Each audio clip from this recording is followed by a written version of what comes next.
Hi everyone, Glenn Diesen here, and I am joined today by Alexander Mercouris and Professor John Mearsheimer. So, welcome to the both of you. Glad to be here. Delighted to be here. So, all of us have been out traveling different places over the past few weeks, so it's great we all found the time to meet here online again. And since the last time we spoke, there has been great changes in the world. I see. Well, obviously, Israel and Lebanon are now at war, with Beirut being bombed to the ground. Iran eventually retaliated against Israel in a large-scale bombing, and Israel is likely planning for a strike on Iran, which, of course, could engulf the whole region in major war, thus also pulling in the US. But I thought we could start today with Europe, as in Ukraine now. We see the situation appears to be deteriorating quite quickly for the Ukrainians. There seems to be a military collapse. Zelensky's victory plan seemed to have been shot down by NATO countries, and the NATO countries themselves seems to be recognized that the war is lost, and at least there's changes on the diplomatic front now, looking towards a peace agreement perhaps, and maybe not a good one, but the US also appears to be withdrawing from the war by handing over some responsibility to the Europeans, and perhaps they reached the end of the escalatory ladder as opposed to attacking Russia directly as an alternative. So as a result, I think, possibly Zelensky appears to be unraveling, and I guess he must either escalate in a radical way or begin to talk to Moscow. So I thought, we can start there. John, how do you read the situation in Ukraine? Do you think we're heading towards the end of this war, or do you see any chances for Ukraine to turn this around? Glenn, I'd like to start with Alexander and just get Alexander's sense of what's going on regarding the battlefield, because he follows that much more closely than I do. And I was traveling, and I tried to keep abreast of what's going on in the battlefield, but don't have as good a sense as I should. So I'd like to turn it over to Alexander and just let him describe what he thinks is happening on the battlefield these days and sort of where we're headed. I think the battlefield is evolving in exactly the way that all of us anticipated, in the sense that Ukraine is still fighting, it is still standing, it's still able to defend itself, but with every day that passes, its ability to do so is ebbing. So we have now major battles going on in the southern Donbass, where the Russians are in the process of capturing all sorts of important towns. Solidovo, Kurachovo. Russians have entered both of those in the last couple of days. They're about to lay siege to a place called Pokrovsk. In central Ukraine, in the area where, places like Toretsk, Chasov Yar, other fortified places, again, the Russians are gradually breaking through. And I think most people now accept that the Kursk offensive has miscarried horribly, that the Ukrainian forces there are also being ground down. And one gets the sense every day, and there's been a very interesting article, by the way, yesterday in the Daily Telegraph, about how even Ukrainian soldiers are now starting to become demoralized. Even the most fierce and determined Ukrainian soldiers are becoming demoralized. I think there's a general sense right across the battle lines that, yes, fighting is still going on, but we're sort of coming to the end of this period of the war, this very long period of essentially static siege warfare, that the weight of Russian power is now just becoming too strong, and the Ukrainians just can't hold on in the way that they've been doing for very much longer. I'm going to just quickly add, as you've invited me first, I think everybody now, the Americans, the Europeans, the Ukrainians themselves, recognize that Ukraine is losing the war. Even The Economist a few weeks ago said Ukraine is losing the war. But I don't share any optimism about a diplomatic solution or a negotiation. At various points over the last few weeks, I've wanted to believe that something like that might be about to happen. But I don't really get the sense that anything like that is on the horizon. I think the Americans are not interested in negotiating with Putin and with the Russians. I think that they would prefer the war to continue, even if the Russians eventually win. From their point of view, it's fine. They can walk away, but they've already gained a fair amount from the war. They've severed the relations between Europe and Russia.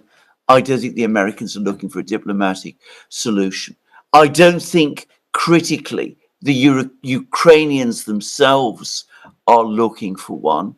I found the whole story around Zelensky's victory plan very depressing. Notice that there's been no voices that I know of in Ukraine that are asking for any kind of negotiated or diplomatic solution. None.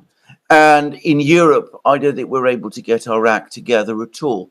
So the question is, the Russians are going to win without, I think, the Russians at the moment yet having worked out any kind of plan themselves about what they're going to do with that victory. I mean, that is the other thing. I don't think they've worked out what exactly victory means for them, where they're going to lay the boundaries, what they're going to ask of Ukraine, or whatever of Ukraine is left. So I think everything is very uncertain at the moment, in every respect, bar one, which is that the Russians are winning the war. Yeah, I agree with that for sure. I mean, what one would like here is some sort of meaningful peace agreement, but that puts this conflict to bed once and for all. But I think that's almost impossible to get. I mean, what Putin is demanding, just for purposes of starting the negotiations, is that Ukraine and the West recognize his annexation or Russia's annexation of those 4 oblasts in Ukraine plus Crimea. And furthermore, that the West and Ukraine commit themselves to not putting Ukraine inside of NATO, to creating a legitimately neutral Ukraine. And I think the West and Ukraine itself just not going to agree to that. It's not in the cards. So if you're playing Russia's hand, the question is, what do you do then? And my view is, if you're the Russians, you grab as much territory as you can. You don't want to go too far west, because then you start absorbing huge numbers of Ukrainians, ethnic Ukrainians, which will mean unending trouble. But if you're the Russians, I think if you can take Odessa, you can take Kharkiv, you take them, right? Because if you, again, if you're not going to get a meaningful peace agreement, you're not going to get a neutral Ukraine, you want to take as much territory as you can, purposes of defense. And furthermore, you want to do everything you can to weaken Ukraine, to make sure that that dysfunctional rump state is really dysfunctional and controls as little territory as possible, and is not a legitimate candidate to become a member of NATO. So the problem that the West and the Ukrainians face by delaying this war and not reaching some sort of meaningful agreement, peace agreement with the Russians, is that they give the Russians powerful incentives to take more and more and to do more and more damage to Ukraine. So it's really counterproductive. And then the end result is, what you're going to get is a frozen conflict. And that frozen conflict is going to be bad news, because it's going to mean perpetual poisonous relations between Russia and Ukraine and Russia and the West. And given that there are all sorts of potential flashpoints in Eastern Europe, the Arctic, the Baltic Sea, Kaliningrad, Belarus, Moldova, and the Black Sea, this one could turn into a hot war again very easily. So we are really in a mess of a situation. It's just hard to imagine how much trouble we have gotten ourselves into, we meaning the West, because I think we're principally responsible for this disaster. And again, I just don't see any meaningful way out. Can I say I completely agree? Before passing back to Glenn, can I just say, Putin, supporting what you just said, John, Putin himself when in Kazan, he gave a press conference and he said that the only negotiated peace that is an acceptable one from a Russian point of view is a permanent full peace. A peace that not only gives the Russians all that they want, but which will last. Well, he specifically ruled out a peace which would be a kind of armistice, which would then result in each side preparing for the next conflict. So that speaks exactly for what you said, leaving whatever Ukraine is left too weak to be any sort of opponent at the moment. What I haven't heard or seen from the Russians is any idea of any of the detail that they might be sketching out as the war progresses. And I don't think they've been thinking about this very much. But it's exactly your point. They will not accept what they would worry would be a temporary peace. And I don't see anybody on the Western side or on the Ukrainian side who's going to be prepared to accept an agreement, a peace agreement, that will satisfy the Russians in that respect. Glenn, if I can just jump in quickly to follow Alexander before we go to you. I also think, Alexander, that the evidence is overwhelming that Putin feels he trusted the West in the past and they took advantage of him. And he is not going to do that again. He does not trust the West as far as he can throw it. And that includes Donald Trump as well as Kamala Harris. He's going to drive a hard bargain. And by the way, we're not talking about the Middle East yet. I think this is the conclusion the Iranians have come to. The Iranians tried to work out deals with the Americans, and they understand that the United States is unequivocally hostile, and you have to play hardball with the Americans. It's the only way to deal with the Americans. And going back to the Russian case, I think Putin understands full well you do not want to make any concessions, right, unless you get a meaningful peace agreement. And absent a meaningful peace agreement, you want to play hardball. You want to be ruthless with the West because that's the only language they understand. I agree with the the trust issue, but I think, of course, it goes much further back. I think they feel fooled now ever since the days of Gorbachev. The idea that they would have an inclusive Europe, that this was seen as a breach of trust. That instead we expanded NATO, and of course many more issues all the way up to 2014. But it's important to remember even then that the Europeans negotiated with the Ukrainians this idea of a unity government in Ukraine, which was then toppled.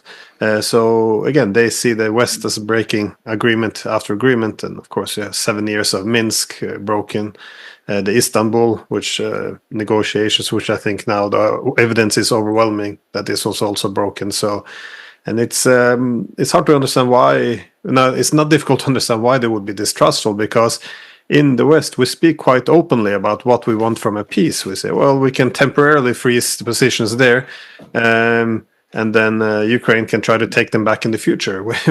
So this is not a good proposition for the Russians. So, but I did think a bit about what Alexander said. This temporary optimism, and I also became optimistic for a while.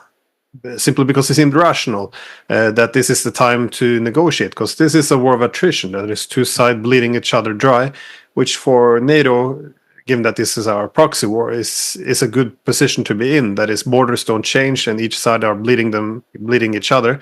However, once Ukraine now is losing, this is once a collapse is pending. This is when things go bad. That is, huge casualty rates occur on the Ukrainian side. The loss of strategic territory, all of this makes this a very bad war for NATO. So this seems to be, we have an incentive, it would seem, to bring an end to this war. But and also, if we're not going to bring an end to the war, the alternative would be to escalate. But we obviously did not jump on Zelensky's victory plan in terms of NATO attacking Russia directly or immediately joining NATO, or even applauding or encouraging Zelensky's comments on acquiring nuclear weapons. So it just it doesn't seem. Instead, we seem to be pushing these unrealistic ideas, such as territory for NATO membership or freezing the conflict, things which would never be acceptable to Russia. So, I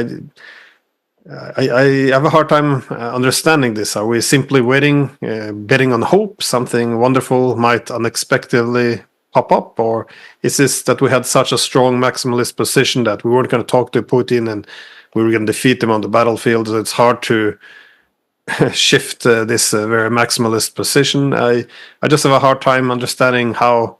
I mean, you can see where this is going. Obviously, not from reading the media, but you can see where this conflict is going, and it's not in our interest. So it just seemed like the rational actor would now pursue a diplomatic solution. If I can make a quick point, Glenn, in response to what you just said, I think from an American point of view, it's easy to just let this conflict go on and become a frozen conflict, in part because Americans are not dying, number one. And number two, I think the Americans believe they can pass the buck to the Europeans. I think if you look at what's happening now, the Americans think the Europeans should do the heavy lifting vis-a-vis Ukraine, and therefore the Europeans will pay the bills and support Ukraine, and the United States doesn't have to do as much as it once did. So if you have that calculus in your head, why push to have a peace agreement? Just continue to bleed the Russians white, which of course is what the Americans think is happening. I think that's it's right. The puzzle for me always is Europe, and Glenn was talking about rationality. I've long given up trying to explain European policy, especially in any rational way. I mean, it has never been rational with respect to Ukraine, as far as I can see at any point. I mean, one would have thought, if we look at this from a German perspective, for example, given how important economic relations between Germany and Russia had become, given how important for all Europeans preserving peace in Europe would be, that they would always have known that given how the Russians feel about Ukraine and the importance and security terms for them of Ukraine, the Europeans themselves would understand that you tread in a place like Ukraine lightly.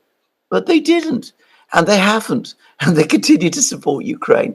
And I don't really see that within the sort of ascendant forces in Europe, there is any willingness for a change. I think there's something else, actually, which is attitudes to Putin himself. The European leaderships, certainly in Britain, and I'm sure this is true in much else of Europe, have now developed a kind of emotional feeling about Putin, an actual personal loathing of him that is clouding all judgment. And they find it impossible to sit down and to negotiate with him anymore. Whether that will change when he eventually leaves the scene and someone takes his place, I don't know. But I've heard about this from people within the British government. They really they really hate him. I mean, I don't know to what extent they understand him, but there is this general sense that you simply do not negotiate with this man. And this is creating enormous problems. Just a couple points. It's, I think, very important to understand that the Europeans understood from the get-go that NATO expansion into Ukraine would be disastrous. If you go back to the April 2008 NATO summit, where the initial decision was made to bring Ukraine into NATO, both Sarkozy and Merkel, who were the heads of France and Germany, respectively, at the time, were adamantly opposed to doing this. It's very important to understand that. And Merkel has subsequently said that she was opposed to bringing Ukraine into NATO because she understood that Putin would interpret it as a declaration of war. This is a really remarkable statement. If she believed that and went along with it, you sort of say to yourself, what was she thinking? This brings me to my second point.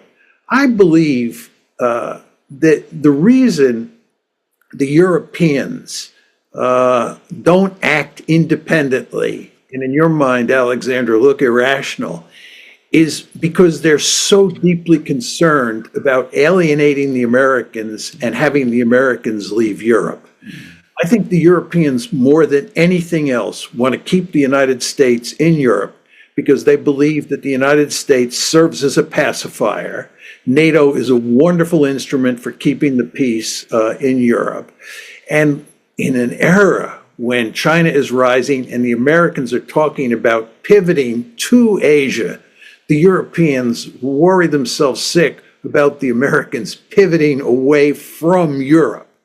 So if the Americans want something, the Europeans almost always kowtow to them. And I think this explains what happened in April 2008, and I certainly think it's what's happening today. So the Europeans are actually pursuing these policies, and have been for quite a while now, that are clearly not in their interest. My final point has to do with the hatred of Putin. Of course, this is a long-standing phenomenon in the United States. The Russophobia here is just off the charts. And at the center of that Russophobia is hatred of Putin, equating him with Adolf Hitler and so forth and so on. I think there are a variety of reasons for it. But if you want to know what's going on in Europe today, I think it's largely the fact that Putin has beaten them. The fact is that the Europeans got into a fight with the Russians, and Putin, of course, is the chief man in charge in Russia, and he's beaten the Europeans. And I think when that happens, people get furious, and I think that's the reaction you see in Europe. I think it's much more complicated in the United States. In the United States, it has a lot to do with what happened in 2016, where many people, especially in the Democratic Party, blame Putin for Trump's election and Hillary Clinton's defeat. But I don't think that applies in Europe.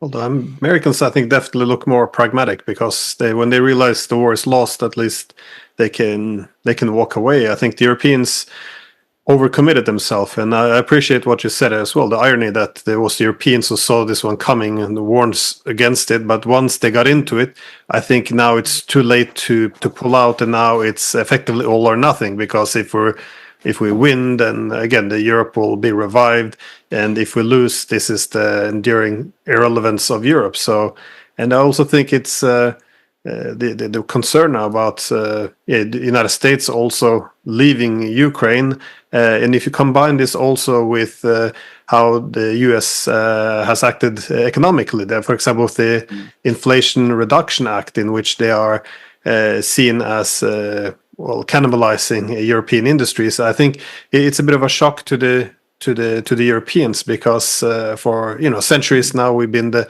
subject in international affairs, and I think we're slowly realizing that we are the object now, that we're not moving the chess pieces, but we have become the chess pieces, and I think many would like to ensure we don't continue that direction, which is often why I get this a bit like childlike view of what alliances are like, especially in this country, in Norway.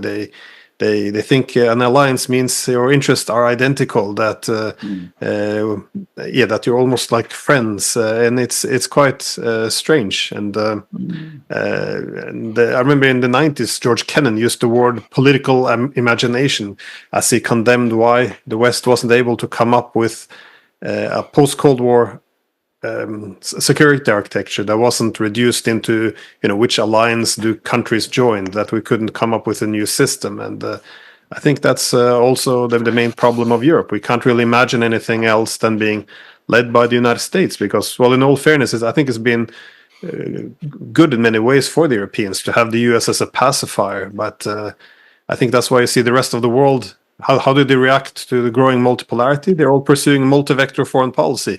Connect to all centers of power. This gives them, more economic prosperity or opportunities, which also translates into an autonomous, independent foreign policy. Meanwhile, the Europeans are doing the exact opposite.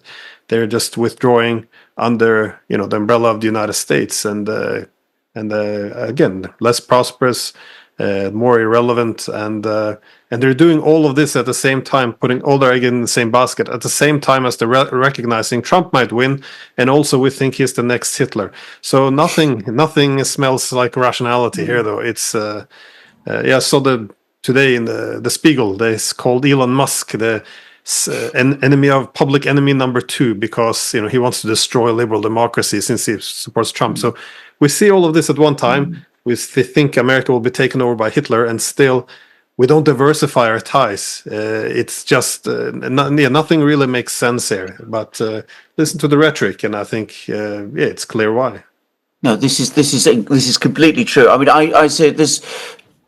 Speaking about Britain, there were 2 major shocks in Britain that happened over the last few years. One was the negotiation of the Minsk agreement, in which the British suddenly discovered that the Germans and the Russians and the French were all getting together and agreeing a peace agreement over a conflict in Europe, and Britain was neither involved nor informed. And for the British, at a psychological level, this was an absolutely shocking thing. And a lot of the explanation for the British hysteria and ferocious support for Ukraine, I think, stems from this. The fact that they were not involved for the first time, I think, in recent history, in a key negotiation setting out in peace in Europe. And here you see the sense of British rivalry towards Germany and France, especially Germany, scratched below the surface. Remember, Britain was a member of the European Union at that time. We're allies with NATO, but scratched below the surface. And you could see that there's still this intensely rivalrous attitude between European capitals. So that was one shock. The other shock was Donald Trump's election and the rhetoric that accompanied it, in which he seemed to be casting doubt on NATO. And that wasn't just him. That wasn't just the British, rather. It was just everybody in Europe were collectively horrified about this, because those rivalries are there. Those uncertainties about Europe's place are there. And in many cases, being connected to the United States also enables the Europeans to feel that they are somehow part of American power, Western power, part of what outsiders have now started to refer to as the collective West. So we saw over a relatively short time a peace agreement reached in which some Europeans were talking to the Russians and not others, with the others feeling excluded and nervous and worried. And the American ally, the American peace controller, in effect, finally giving hints that it might even be considering walking away. I think, speaking from London, it is impossible to overstate the importance of these 2 shocks. If I can just jump in here and build on Alexander's point about the rivalries among European countries, especially the more powerful countries like Britain and Germany, and we could throw France in as well, of course. I think that's absolutely true. But that's why the American pacifier is so important. If you really begin to think about it, as long as you have a pacifier, which really comes in the form not only of the American presence, but NATO, then you can talk about Europe as if it were a single state. There's all this talk an international discourse about Europe as if it were this single entity. But what you're saying, Alexander, is right below the surface are all these cleavages.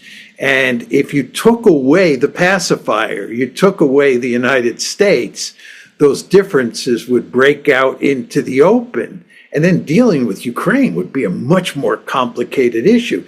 Keeping the peace in Europe would be a much more complicated issue. And I believe that the European elites, to a person, understand this completely. Mm-hmm. And that's the main reason they're so dedicated to doing what the Americans want, even though it's now becoming clear that that is not necessarily in the interests of Europe in general and those particular states by themselves. Can I quickly say, I'd heard from various people about the British shock over the Minsk agreement, but Glenn Diesen and I have done programs with a British diplomat, Ian Proud, who was serving in the British Foreign Office at that time, and he has confirmed this publicly, that the British were deeply horrified by the Minsk agreement. And again, ultimately, when you ask yourself why, it is these perennial ancestral fears. Germany and France working together, Germany and Russia working together. Who knows? All of these things, they're always there. They're always just below the surface. They always have the possibility to rise to the top. And certainly, and the British government is the one I know best, that is the reason why the British, whose power is a much diminished thing anyway, why the British are so nervous about the Americans leaving Europe. I remember at one point an article appeared in the British newspaper. I think it was shortly after Trump was elected, that it felt like the Americans were behaving to the British like the Roman emperor did, who told the British towns that they must from this point on look after their own defense, just before the sort of the Dark Ages came. It was this attitude to the Americans that we need them just as the ancient Britons needed the Romans, because without the Americans, everything would fall apart. I think some of this goes back to the Napoleonic continental system, this fear that Europe would start to organize independently and cut themselves off from the British. But you see similar concerns from continental Europe, because as I mentioned before, when as John said, when the United States very openly announcing it's pivoting to Asia, with now less resources and again focus on and priority on the East, you would think then the main impulse in Europe would be, well, then we have to start to sort out our own neighborhood and connect with others. So again, as I said before, diversify. So learn to work with the Chinese, the Russians. But instead, we see exactly the opposite. We see this impulse to, now we have to increase our own value to the Americans, so they won't leave us. So let's do as we're told. But I guess the irony is that Europe, even though it's not one entity, it becomes a lot weaker. And what makes it at least seem as if it can act as an entity is through the European Union. But what made the EU successful was ability to deliver benefits to member states, that is collective bargaining power, which manifested itself with favorable trade agreements and political influence. But now you see the benefits are slowly disappearing and the costs are growing. So they're imposing themselves, limiting economic opportunities by some member states, especially by cutting off from Russia. They're punishing countries like Hungary or Slovakia for trying to get along with the Russians. And so as this cost benefit of the EU declines, I think the ability of the Europeans to act as a cohesive one entity, I think it will only decline further and further. But I'm not sure if you two have any optimistic views on the future of Europe as an entity. Well, I would just say very quickly, to build on what you were saying, Glenn, that I think a big issue moving forward is going to be European trade with China.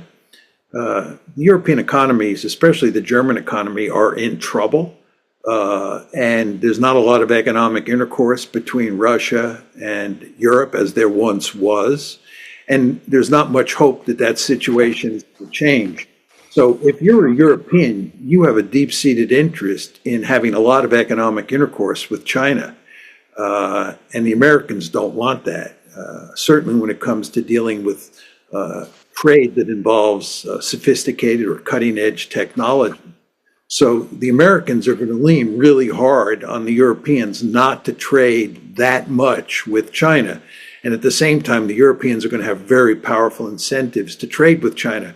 Because in my opinion, in no way is China a threat to Europe. I mean, from a security point of view, it just doesn't matter. So the Europeans have a vested interest in maximizing their trade with the Chinese so that they can do everything they can to increase prosperity or right the ship economically in countries in their own countries. But the Americans won't like that. So it'll be very interesting to see how that plays out over time. I mean, can I just say, I mean, if I was in any position to advise European leaders, the advice I would give them is, yes, you have, it's important for you to keep the Americans here in Europe to some extent, but it is even more important to secure European peace. You need peace in Europe. You don't want the scenario that John outlined at the start of the program, in which we have a frozen conflict, a permanent frozen conflict. Russia is in control of all of useful Ukraine, Black Sea coast, all of those places. We have a huge area encompassing Moldova, where the elections have just happened, and it's likely they're already going to be contested. We don't want to worry about what's going on in places like Kaliningrad and all of that. So we need to secure peace in Europe, and that means a good treaty with Russia. As wasn't Bismarck who said, the secret of politics is a good treaty with Russia. Do that, get that sorted, and once you've got a good treaty with Russia, peace in Europe, then you can work things out with the Americans as well. Because I'm not convinced the Americans want to leave Europe, for one thing. I mean, why would they want to leave Europe? And I think that you could get a much more stable, far more satisfactory situation in Europe, one which would be beneficial both to the Americans and to the Europeans, if you did all of that. And then if you have peace on your eastern borders with the Russians, then you could start addressing the many problems in your economies which exist, which you're not really looking into because you aren't looking into those properly. And who knows, just possibly, in that case, the Russians might over time start saying to themselves, well, however attractive economically and in other respects our relations with China are, at the end of the day, we are a European country ourselves in terms of our culture. If you go to St. Petersburg or Moscow today, they are very European cities. Maybe we should start thinking more about our relations with Europe and the West again over a long time than this, concept of building up with China instead. Now, that would be a rational policy for the Europeans. I'm not saying that it would achieve all of the things that I've said, but I think it would be a rational policy. The trouble is, they show no sign of having any interest in it. For whatever reason, they are determined at the moment to keep the conflict with Russia ongoing, even as it is destroying them. It's doing far more damage to them than it is to the Russians. And the Americans are doing fine. Yeah, just a very brief comment. I think, as you spoke, I very much agree. But I also thought this goes back to the problem of rationality and pragmatism, because it's not something we do very well in Europe. And I think part of the reason is I think we've gone too deep down this rabbit hole, because not only 10 years of a proxy war with the Russians, but if you go even beyond this, for more than 30 years, we almost created the whole ideology of liberal peace based on the idea it would be a good idea to redivide Europe and militarize these dividing lines and just gradually move them towards the Russian border as the recipe for stability and peace. I mean, it didn't. In retrospect, it wasn't a great plan, I would say. But after we built up a whole political class over the past 30 years, an ideology that justified a Europe which includes everyone except the largest country in Europe.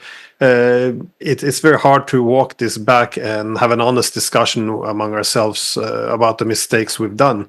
And also this whole relationship, I guess, with the US through the Cold War, where, security for influence. The Americans will complain the Europeans aren't paying enough. Europeans are complaining that they don't have enough autonomy, in terms of European independence. So we always pull a little bit back and forth. But now that the Americans are saying, listen, we have to go to Asia anyways, and we're going to have we have more demands on you in terms of not dealing with the Chinese, but we have less to offer. A lot of this, the foundation of the relationship is challenged. But instead, we're not talking about any of these things. We're just doing these Cold War slogans about Moscow wanting to invade Europe, and let's for God's sake, let's just keep solidarity. Otherwise, we will all speak Russian next year. So it's it's very. Yeah, it's not a good time for rationality and pragmatism, I guess, is where I'm going. I really like your rhetoric about building up a political class and an ideology over the past 30 years that makes it very difficult to have intelligent discourse. You should write an article on that, because it's a very important subject. There's no question that the West has consciously gone to great lengths to cultivate an elite that has one simple view of the world and allows for no dissent. And that has gotten us into a well of a lot of trouble and makes it very difficult for us to think straight today. It's really what happened. All of this discussion makes me think that if there had been no decision in April 2008 to expand NATO into Ukraine, the situation in Europe today and the situation regarding European-Russian relations would look fundamentally different. And we would basically have a peaceful Europe. It wouldn't be perfect harmony or anything like that, because you never get such a thing. But relations among the states in Europe and relations between Russia and the states in Europe would be fundamentally different. This was a catastrophic mistake, this April 2008 decision. And again, Sarkozy and Merkel understood that. The Europeans understood this. There was no great demand inside Ukraine to become part of NATO. It was pushed by the Americans. It was pushed by George W. Bush and Condoleezza Rice. They are principally responsible for this catastrophic decision. And here we are talking about where we're going moving forward. And our basic view is that there is no real solution to this, that is at least plausible from the point of view of implementation. This is a tragic situation. Just hard to believe. And again, Glenn, I think a lot of it has to do with your point about the fact that we have developed this political class and this ideology, that you can't argue against and even get out of the batter's box, much less to get to first base, to use American rhetoric on this. It's just amazing. I completely agree about the 2008 decision. I think it was the most disastrous decision made at any point in European affairs since the end of the Second World War. It was completely ill-conceived, and I'm afraid it was very typical of Merkel, because on the one hand, she was always someone who knew. She was extremely intelligent, very sophisticated political leader, but she was never someone who would categorically and take a position when she felt that that would be at all controversial and might rock the boat, especially with the Americans. And I think she failed. I think she failed Europe and she failed Germany at a critical moment. And we are where we are. Just to add one further thing to what you just said about the tragedy of it, the Russians are also tied into this tragedy because, yes, they're going to have the euphoria and the success of a victory in a war. But from their point of view, it is going to be a war that will bear bitter fruit because they're now in a conflict with Europe, which they absolutely didn't want to be. They invested massively in a good relationship with Europe, psychologically and materially. They will now have tension, permanent tension on their western border, which again, they very much wanted to avoid. They will also have to think about what they're going to do with Ukraine. And that is going to be a very, very tricky problem to navigate. And to repeat again, I'm not sure that they're even thinking about that yet. I don't think that if there is a plan in Moscow about what to do with Ukraine, I don't know what it is. So it's going to be a victory, which I'm not saying they're going to come to regret, but it's a victory that they would much been far better off if they hadn't had the war, which led to it, and which will put them in a worse position than they would be in if this conflict had never happened. I think that's Go ahead, Glenn. No, I just want to say I think that's an excellent point. That if we could all go back to 2014 before the coup, Europe, Russia, and especially Ukraine, I think everyone would have been, much better off. In 2020, it was the former British ambassador to Russia actually who made this point. He said, this was such a bad idea. If in his words, if you want a war with Russia, this is the best way to do it. Try to get Ukraine into NATO. And he also made the point that it made no sense whatsoever, given that the vast majority of Ukrainians didn't even want to be a part of NATO. So it was just foolish and just the worst possible policy, which is again brings in why we would have gone down this road. Yes, anyway, sorry, Sergeant, for interrupting. No, not at all. No, I just wanted to build on what Alexander said and make two quick points. One is, don't want to underestimate the costs that the Russians are going to have to pay for all those towns and cities that they're now destroying, which are going to become part of Russia. It's going to be enormously expensive to rebuild those parts of Ukraine that are incorporated into Russia. The second point I would make is, and I'm going to be accused, not by you, but by others, of being an apologist for Putin in saying this. The fact is that Putin went to enormous lengths, in my opinion, to avoid a war. I think Putin understood exactly what you're saying, Alexander, from the get-go. He did not want to pick a fight with the West.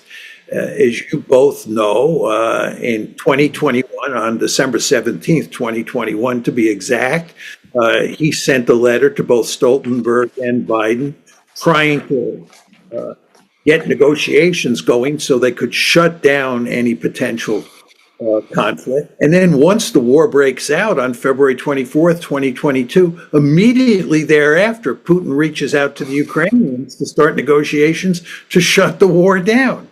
I think he fully understands that a war would be disastrous for Russia, and it's important to have good relations between Russia and the West, to include Europe and the United States. But again, I think the United States is principally to blame on this. The United States is pushing very hard to humiliate the Russians and not negotiate with them. I think in many ways the Biden administration is as bad, if not worse, than the Bush administration. This is the George W. Bush administration. It was behind the April 2008 decision. Once Biden moves into the White House in January of 2021, he is pushing very hard to bring Ukraine into NATO. The idea that this issue's off the table and the Americans have really kind of lost interest in that controversial issue is nonsense. If you look at what happened over the course of 2021, and it's no accident that roughly a year and 1 month after Joe Biden moves into the White House, the war starts because Biden is playing hardball with the Russians. He thinks he can shove NATO expansion down their throat. Of course, that has not proved to be the case. And by the way, once the war starts and it looks like the Ukrainians and the Russians are going to reach an agreement, the Americans and the British move in and tell Zelensky to walk away. Why? Because we think we can defeat the Russians. Again, you just see that the United States has played the key role in generating and perpetuating this terrible war. I agree with that. I completely agree. Yeah, there's a very heartbreaking interview actually in the beginning in the late March of 2022, where actually Zelensky is interviewed by The Economist, where he actually makes this point that a lot of Western countries would like to make this into a long war as opposed to making a peace. And then he warns that they want to do this to exhaust the Russians, even if it means the demise of Ukraine. And seeing that they went down this path anyways, it's just horrific. Anyways, we still have a little bit of time, about 20 minutes. So I was looking for a smooth segue. I don't have one, so I was just wanting to ask the both of you about the Middle East. Of course, one might spend more time on this, but where do you think we're going from here on? As I mentioned earlier on, Iran had its retaliatory strike, a very big one against Israel. In Israel, many people are talking now. For example, Naftali Bennett said that now they have a great opportunity, given that Hezbollah and Hamas is weakened, and they have a justification to attack Israel. So it's almost talking about a big war, which pulls in the United States almost as an opportunity. Do you think the Americans will be able to calm down the Israelis, as they don't seem to be too interested in this, or do you see a big war coming? Let me just give you my general view of what's going on. I think the Israelis, by and large, are as delusional as Zelensky is. You don't see much evidence of this in the Western media because it's almost impossible to say anything critical of Israel in the Western media. They always have to be portrayed as the good guy, and the Arabs are always portrayed as the bad guys, as well as the Iranians, who of course are not Arabs. But if you look at what's going on, the Israelis are in deep, deep trouble, and because the United States is joined at the hip with the Israelis, we're in deep, deep trouble. And I think the way to think about this is that there are three conflicts: the conflict in Gaza, or the genocide in Gaza, which is really all about the Israelis and the Palestinians. The second big conflict is with Hezbollah in Lebanon. And then the third big conflict is with Iran. With regard to Gaza and what's going on there, the fact is that the Israelis have not defeated Hamas. They've not gotten the hostages back. And their ultimate goal, which is to cleanse Gaza, has not succeeded. And in the end, they've ended up perpetuating or executing a genocide, which is going to be a moral stain on Israel and the United States, which is complicit in this genocide for a long time to come. But the key point here is that Hamas has not been defeated and is not going to be defeated. With regard to Hezbollah, they're not going to defeat Hezbollah either. What they're trying to do is prevent Hezbollah from firing rockets and missiles into northern Israel. The first strategy they pursued to achieve that goal was decapitation. They thought that decapitating the leadership of Hezbollah would solve the problem. They killed Nasrallah and a number of other high-level leaders inside of Lebanon. Did that work? No. And what they decided to do was execute a punishment strategy, kill large numbers of civilians. They've already killed 2,000 civilians. Did that work? No. Then what did they do? They pursued a third strategy, invade southern Lebanon. Is that working? No. They're suffering serious casualties and making remarkably little progress. The bottom line, however, is that Hezbollah continues to fire rockets and missiles into northern Israel, and Israel has no way to shut this down. That brings us to the third conflict, which is Iran. As we all know, this all started on April 1st when the Israelis hit the Iranian embassy in Damascus. The Iranians retaliated on April 14th, and then the Israelis retaliated on April 19th. Then on July 31st, the Israelis killed Ismail Haniyeh in Tehran. And on October 1st, the Iranians retaliated. What does this tell you? This tells you that the Iranians are playing hardball. When they were hit on April 1st, their embassy was hit in Damascus. They retaliated on April 14th. And by the way, the Israeli retaliation on April 19th was very small in scale. So the Israelis, the Iranians did not feel they had to retaliate again.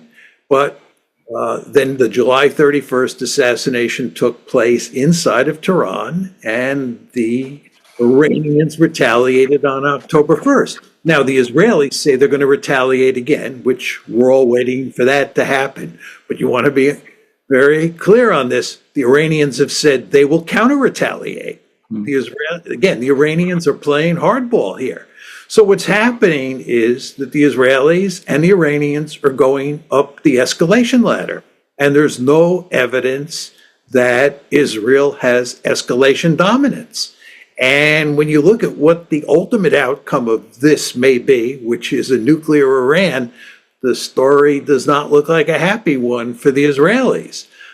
They do not have escalation dominance. They're not going to beat Iran in any meaningful way. And as I said, they're not going to beat Hezbollah in any meaningful way. And as I said, they're not going to beat Hamas in any meaningful way. And if you look at what's going on inside Israeli society, there are wicked centrifugal forces. It's clear their military is tired, worn out. Morale problems are extensive. And they're having problems getting all soldiers to come on duty when they're called up. So this is a country that is in real trouble moving forward, even though you don't see much evidence of that in the Western media. John, you put it brilliantly. I have little to add. I think a lot of the excitement that there has been over the assassination, the Israeli killing of the leaders of Hamas and Hezbollah, and possible Israeli attacks on killings of leaders in Iran, all morally very dubious in itself, by the way, killing leaders of the other side. But anyway, put that aside. The point is, whatever you succeed by doing that, it is completely ephemeral. It doesn't resolve your underlying problem. Israel is involved in a war of attrition against Hamas. It's now taken on another war of attrition against Hezbollah, which is more powerful than Hamas. It's now talking about getting into a third war of attrition, this time with Iran, which is a powerful state of 88 million people with large armed forces and an ability to strike at Israel. Israel is not solving its problems. It is multiplying them. And it's incomprehensible that the many intelligent people that there are in Israel don't seem to see that properly. And that the Western governments, who must at some level be conscious of this further disaster that's unraveling in the Middle East, aren't apparently able to do anything to stop it. The United States cannot stop it. The Europeans used to, once upon a time, act as voices of restraint on Israel. Not anymore. They're cheering it on. They're cheering it on as it does all of these things, which are putting it into even deeper trouble than it is in already. Incredible to me.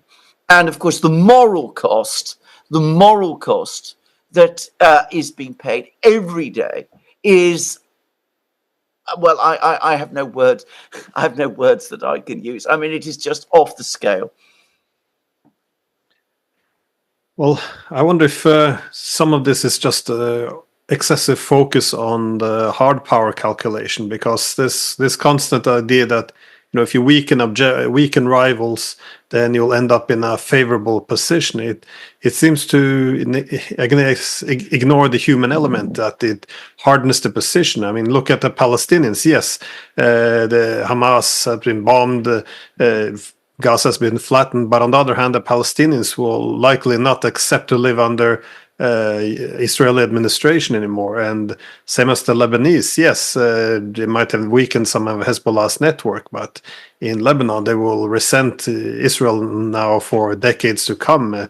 Look at Yemen, they're more likely now to open up to striking maritime traffic in the future. And of course, these threats against Iran, they must be, if they get out of this without a major war, or even with a major war, they're still going to escalate or build up a more powerful army. And if they are bombed then heavily, then they might even pursue nuclear weapons. So it's similar to the Russian issue. That is, yeah, well, let's have a plan. We'll kill a lot of Russians, weaken them strategically. Yes, but but again, what is the human element? Now, their main objective was to integrate with the West, to have this greater Europe. Now, the Russians will be resentful for decades to come for what they saw as being, I guess correctly, a proxy war against Russia. And they're now leaning heavily towards the East, China especially, more than they would have otherwise. Is this simply how we measure power? And of course, the reputation issue is quite important as well, as you both brought up as well. Israel has lost a lot of reputation, even allies in Europe, and in protest in the United States. It's going to be harder, or I guess easier in the future, perhaps, to take a more critical position on Israel as opposed to now. It just seems, we're measuring not necessarily the right variables. I would say to you, Glenn, it's not so much the human element, it's the political element. And I agree with you that what the Israelis privilege is military force. They believe in big stick diplomacy. Their basic view is they can solve all problems by taking their powerful military and beating the hell out of their adversaries. They long talked about their escalation dominance and so forth and so on. And the fact is that these problems are essentially political problems. Remember Clausewitz's famous dictum, war is an extension of politics by other means. What Clausewitz is saying is that it's really all about politics. And the Israelis have no interest in political solutions to any of these problems. They think that the big stick will solve all their difficulties. And this is delusional.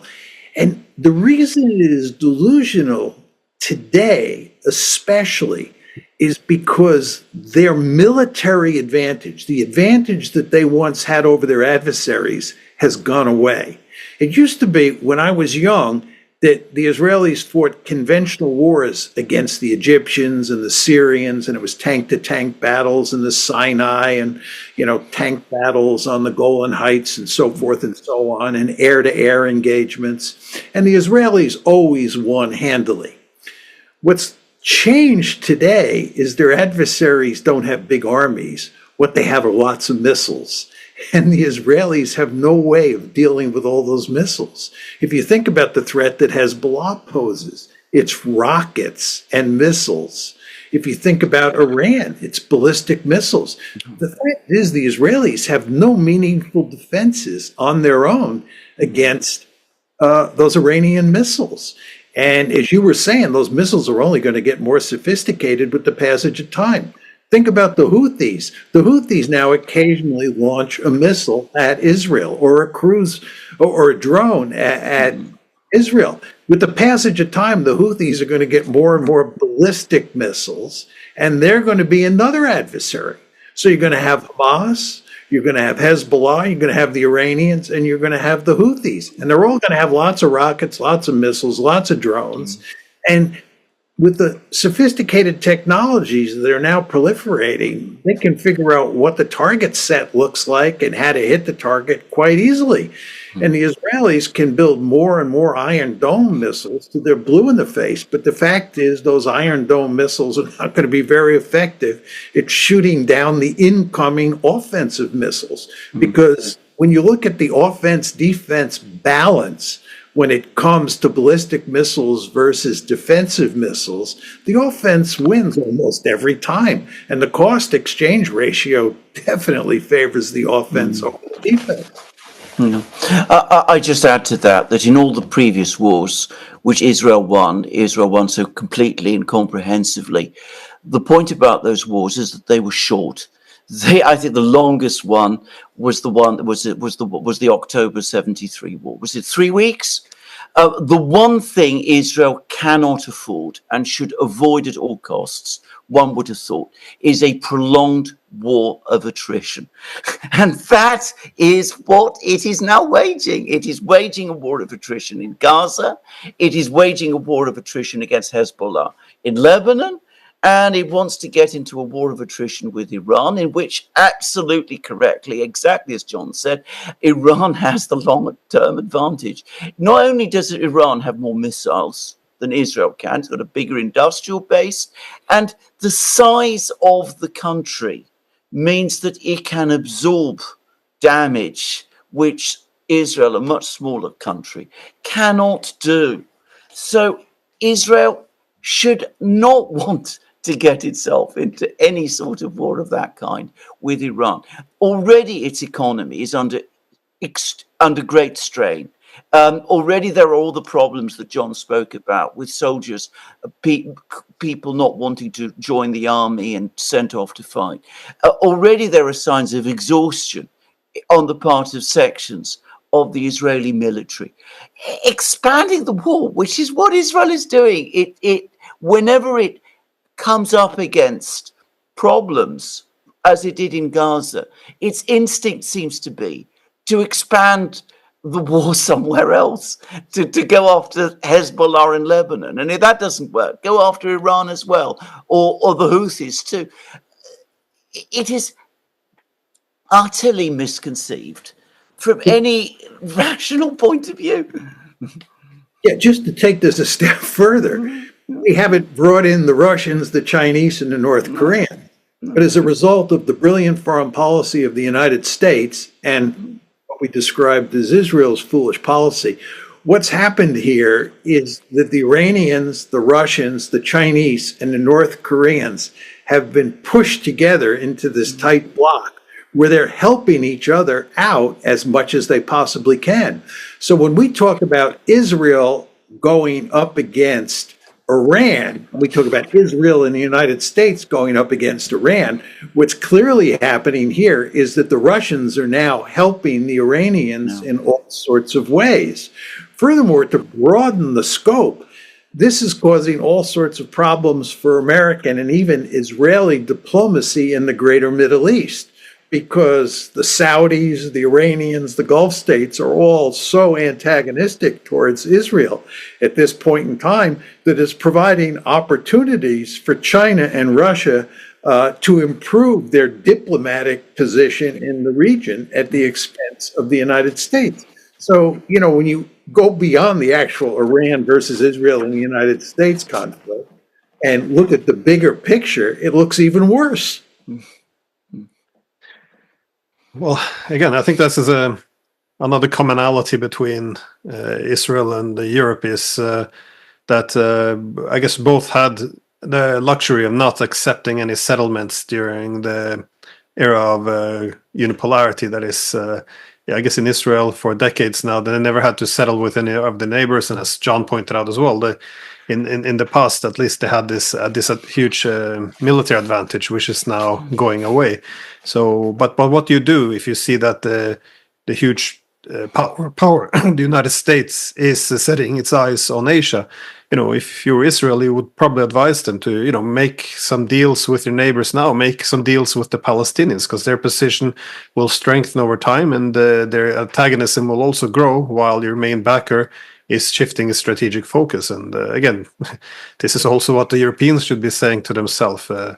We never had a mutually acceptable post-Cold War settlement, and instead the goal was the solution was simply to push NATO on their border, and well, what can you do about it? And I guess, as John also mentioned, that all of this Russia, China, Iran, all working closer together. I just posted today on Twitter this video of Joe Biden in 1997 at the Atlantic Council, where he mocks the Russians, where he says, well, the Russians they warned that we shouldn't expand NATO because then they have to ally with China perhaps. And he laughs, there's no other alternatives than us. They have to look to the West. And, even tells the crowd, well, yeah, if it doesn't work with China, of course, they can always look towards Iran instead. And the whole crowd laughs.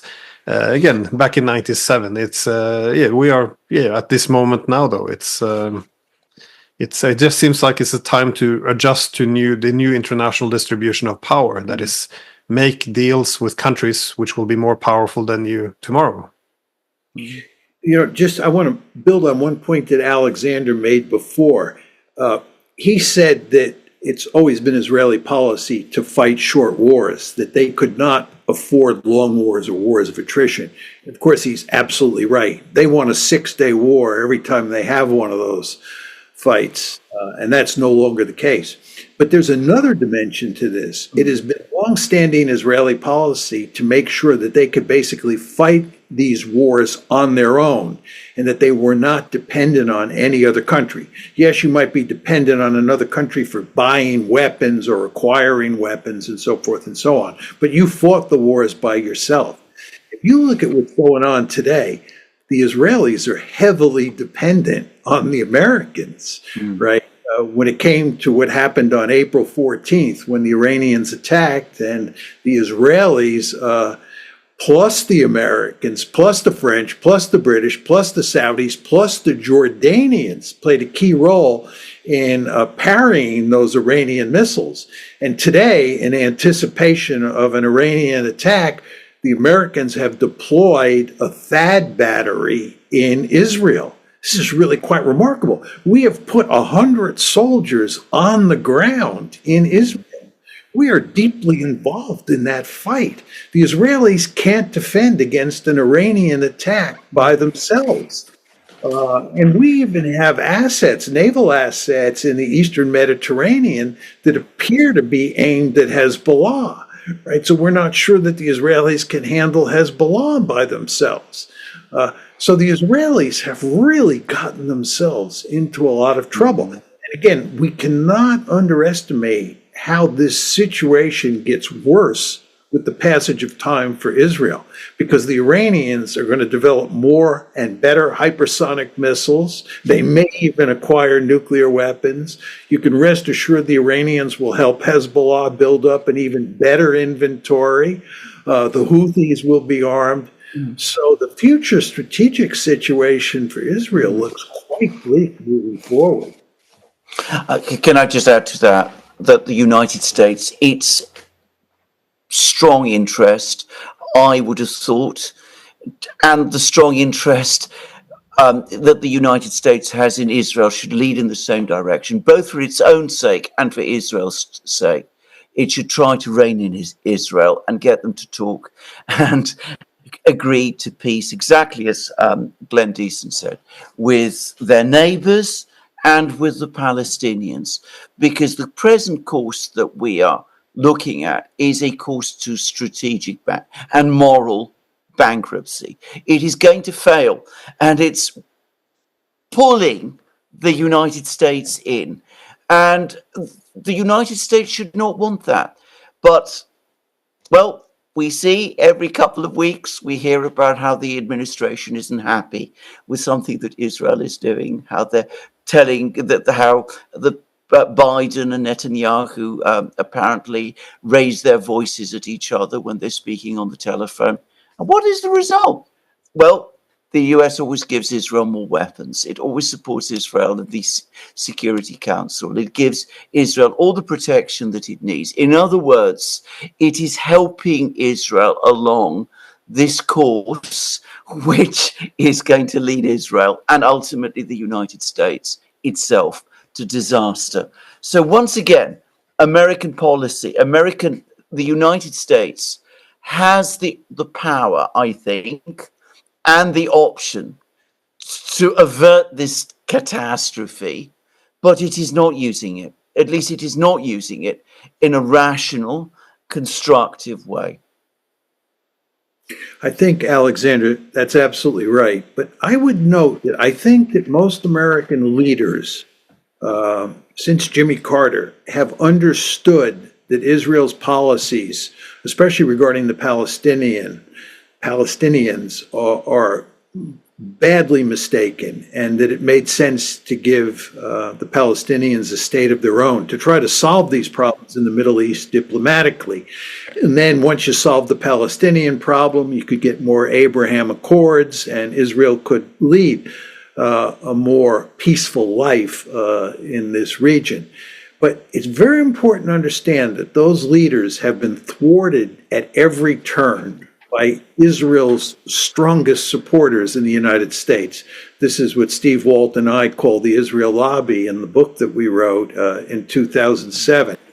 And I've long argued that Israel's supporters, or the Israel lobby, they view themselves as Israel's greatest allies.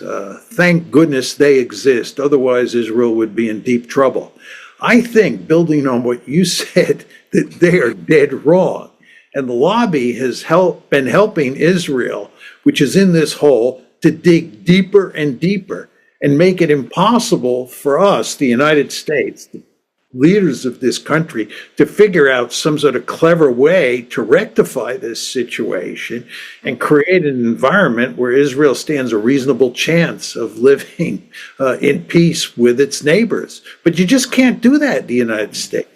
The lobby insists that we support Netanyahu no matter what. And Netanyahu is pursuing remarkably foolish policies. All sorts of people understand this, including many American Jews. Just very important to understand that. Many American Jews think that what Israel is doing is foolish. But Israel's staunchest supporters don't see it that way. They think we should support Netanyahu no matter what. And I just say to myself, where do they think this is going to end up? Where does this lead? I do not see a happy ending to this story any more than I see a happy ending to the Ukraine story.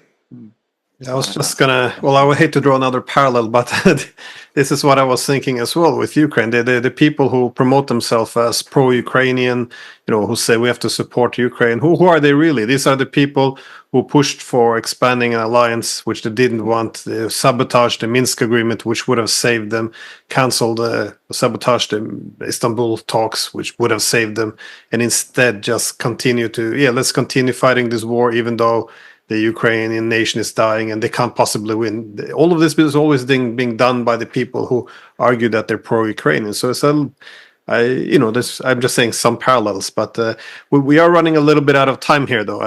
Do any of you have any final comments? As I didn't watch. I think I've said pretty much all I wanted to say. I mean, the point is, the one thing I would say is this: we are both conflicts. We are heading towards disaster. That doesn't mean that alternatives to the present course do not exist if we were to seize them. But we show in the West no interest in or desire to seize them, or even recognition sometimes that those alternative courses exist. Obviously, the Middle East situation is still developing. It's not reached that point which the Ukrainian crisis is.